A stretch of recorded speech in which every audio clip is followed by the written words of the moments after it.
Everybody's got a hungry heart, but I think Jeremy Allen White is hungry for an Oscar. Let's talk about Springsteen, Deliver Me From Nowhere.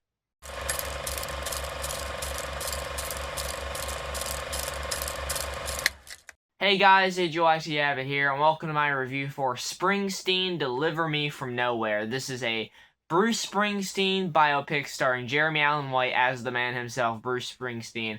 An iconic performer. He has done numerous songs that I love. Hungry Heart, I'm on Fire, Born in the USA. Just numerous hits that, just topped the charts for a long time and just put his face on the map. And if you guys haven't seen this movie, or if you guys aren't familiar with Bruce's life, then I guess spoilers are needed. A spoiler warning for this review, because I will be touching on the things that Bruce goes through in this movie and how it connects to his music and the resolution of the film and everything. So let's get into it, guys. So I was really looking forward to this movie because I just love singer biopics, performer biopics. I just really love, Bohemian Rhapsody, Rocket Man, A Complete Unknown last year was great. And in this movie, we follow Bruce Springsteen, not in the particular biopic formula that we usually see, where a lot of the times you start maybe at the start of their life, or maybe you start, when they're just up and coming to, starting to become famous. No, here we start where Bruce is hot off his tour, where he sings, Born to Run at the beginning. Really awesome stuff there. Jeremy Allen White is killing it in this role.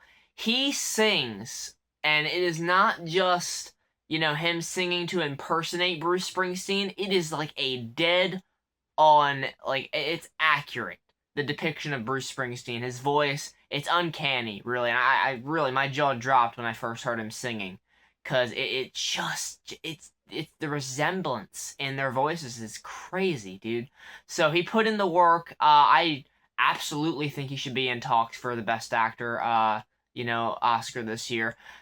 His manager, played by Jeremy Strong. Really great performance from him in this as well. I would not be surprised if he might get some Oscar nods for this, maybe supporting actor, like he did last year with The Apprentice. And like I said, in this movie, we don't follow that generic, biopic formula. We're just starting right out after he has, made a name for himself. He is very popular. People are loving all of his hit singles. And really, this movie is about Bruce wanting to get away from all of the noise. He even says, I'm trying to find something real in all the noise.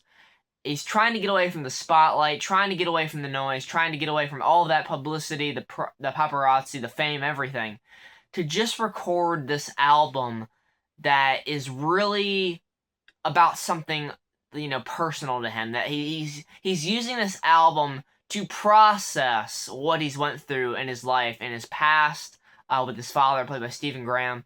Really great guy, really great actor. I mean, I have not seen Adolescence, but he looks fucking amazing in that show, dude. He plays the father in this movie, and he's got issues. He isn't that well, he doesn't have a very good relationship with his wife. He's not very, he doesn't treat her very well. Bruce even picks up a bat and swings at him in defense of his mother. And he's a drunk. He's also got some mental health issues, as we see later on in his life. Bruce has to go all the way out to California to help his mom, because she's all worried about him, because apparently he got, arrested. And he's been, just dealing with his mental health, and he's kind of took a dip in that regard. And I found that part of the movie to be really compelling, because he's not a straight-up bad guy. There are moments where Bruce has, flashbacks to good moments with his father, pulling up to this house and running through this big, field, or going to see a movie together, He's like, I really am haunted by what I went through as a child, by what he did, but at the same time, I still have these memories of him, so he's trying to process all of that, how he feels about his father, how he feels about what he went through.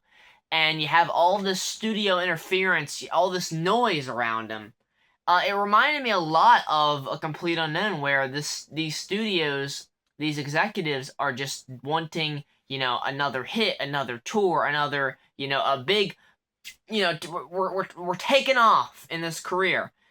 And Bruce just kind of wants to say no. He just wants to say no, and wants to stay simple and grounded, and he wants to work on this album because it means something to him. It's not going to be manufactured by some studio. He even records it on some really old equipment and gets it published in the end using that old equipment. Like, they're like, how are we going to get this sound from this old equipment to transfer to this new age that we're doing of producing music? And they managed to do it. It's a really inspiring moment where they do get it done. And I was happy to see that result for Bruce, because I didn't know a ton about Bruce's story. I didn't know a ton about this album, Nebraska. I really didn't know anything about it. And I was just really enthralled with the story, and just seeing, this guy that wants to do this album that means something to him, that is connected to him, and he's constantly being told, maybe we need to put this on the back burner. We need to worry about cranking out, a hit. You got Born in the USA. You got a hit like that. You got I'm on Fire. And Bruce is like, no, like, I want to do this album the way that I made it and the way that I want to put it out. And in the end, Jeremy Strong's character, he's like, I commend him for that. And we believe in Bruce Springsteen.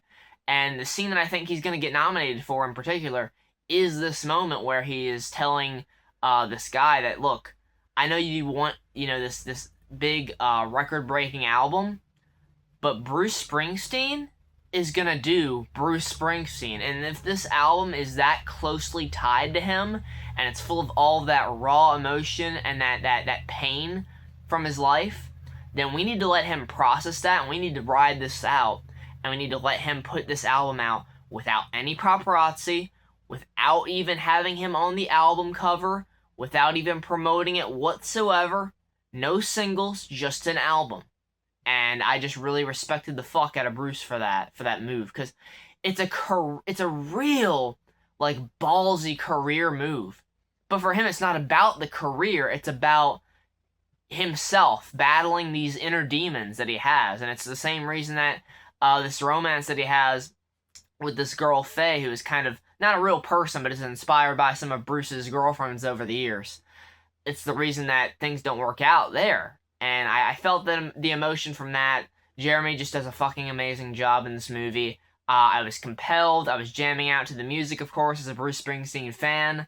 And, yeah, I had a really great time with it. Sure, it has its slower paced moments, but when we really start getting in the swing of things, of him making this album and fighting back against the studio to get this thing out the way that he intended it to, I was hooked. So I'm giving Springsteen a 8 out of 10. I just found myself to be really engaged in the plot and the performances, of course, from Jeremy Allen White, and especially, you can't forget Jeremy Strong in there. A couple other notable performances in there, too, by Stephen Grant, and as well as the girl who played Faye. I'm sorry, I don't know her name, but she did a great job as well. Just some great music and a great story that I didn't know needed to be told, but I'm glad it did. So yeah. Let me know what you guys thought of Springsteen down in the comments below. How does this rank in your biopics? Have you seen many of them? Do you like the biopics? I really do. But yeah, let me know what your favorite Bruce Springsteen song is as well, if you feel like it. And yeah, I will see you guys in the next one. Take care, and goodbye.